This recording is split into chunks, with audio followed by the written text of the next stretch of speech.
Oui, je suis frappé par le nombre de personnes qui sont venues assister et participer à ce débat et par les questions nombreuses qui ont émané de ce public. Il y a un intérêt pour la question de la défense des droits dans un contexte où ceux-ci sont mis en cause. Ils sont mis en cause aux États-Unis avec cette élection d'un président qui agit de manière extrêmement autoritaire, personnelle et qui pose problème. Ils sont mis en cause aussi dans d'autres régions du monde. L'invasion de l'Ukraine par la Russie risque de se prolonger en raison même de l'insuffisance de l'aide qu'on risque d'apporter à l'Ukraine, et d'autres questions graves se posent du point de vue des droits des individus dans le monde.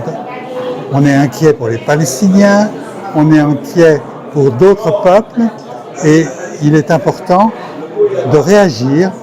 Nous ne sommes pas impuissants par rapport à une tendance fatale et inévitable. Nous sommes confrontés à une tendance négative à laquelle il faut résister. Non, l'actualité est inquiétante et les décisions américaines dans des domaines multiples, menaces d'annexion de territoires extrêmement vastes dans le monde et menaces de limitation des libertés de commerce, tout cela constitue des menaces très graves. Mais dans un contexte comme celui-là, je ne crois pas que nous devions nous résigner. Il s'agit de répondre, de réfléchir ensemble et de réagir ensemble. Et oui, quand on laisse faire, on croit éviter la catastrophe. En fait, on ne fait que la repousser un peu plus tard, sans l'éviter et sans faire en sorte que des injustices continuent à se perpétuer.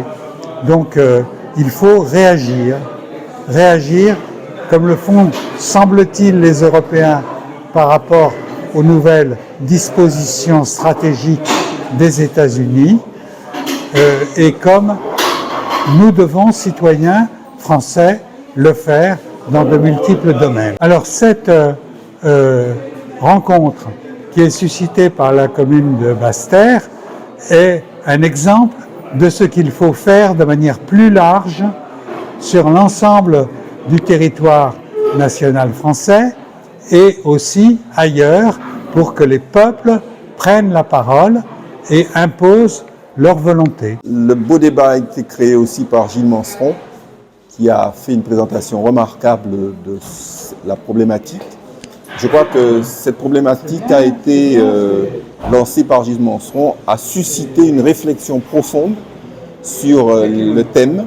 Et c'est la raison pour laquelle nous sommes satisfaits aujourd'hui, tant en termes de qualité qu'en termes de nombre. Absolument, nous pouvons dire qu'aujourd'hui, nous avons réussi notre challenge, la section de Basse-Terre et la Fédération de la Ligue des droits de l'homme. Et nous appelons, après cette manifestation, à ce que beaucoup plus de Basse-Terriens, beaucoup plus de gens de la région de Basse-Terre nous rejoignent, parce que ce que notre souci fondamental, c'est d'interpeller la population, d'interpeller les gens, leur permettre de réfléchir sur les droits de l'homme et sur la défense des droits de l'homme. Ce qui est important aujourd'hui, c'est qu'il faut se battre. Il ne faut pas désespérer, parce que les droits de l'homme, ce sont des lois qui doivent devenir universelles. Et dans notre territoire et dans notre pays, il faut se battre pour que les droits de l'homme soient respectés et que les citoyens guadeloupéens soient, dans leur démarche, des citoyens responsables. Absolument, c'est un débat qui tombe à point nommé, car ce qui nous intéresse, interpeller chacune et chacun dans sa conscience et dans son esprit, pour qu'ils comprennent que s'ils se retirent, eh bien, permettez-moi cette expression, c'est fichu.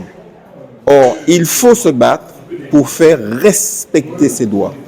Il ne faut pas rester chez soi en disant, bon, eh bien, c'est les autres qui vont faire pour moi.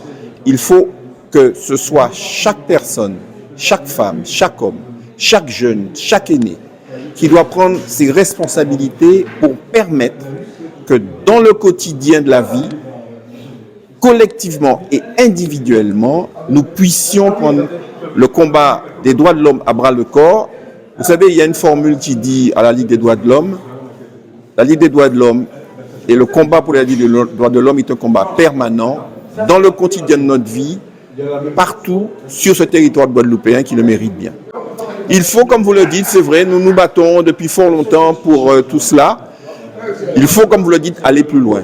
Et aller plus loin, c'est prendre ses responsabilités, militer, agir, parce que la parole, c'est bien beau, mais l'action, c'est encore meilleur. Et c'est la raison pour laquelle je demande que les citoyens de Basse-Terre, les citoyens de la région de Basse-Terre nous rejoignent à la Ligue des droits de l'homme, pour que leur engagement prenne un sens et que même dans la vie professionnelle, même dans la vie politique, dans la vie sociale, dans la vie syndicale, on retrouve cet esprit qui est un esprit de liberté. Le combat pour la liberté, c'est le combat que nous devons mener constamment, quotidiennement, j'allais dire tout le temps.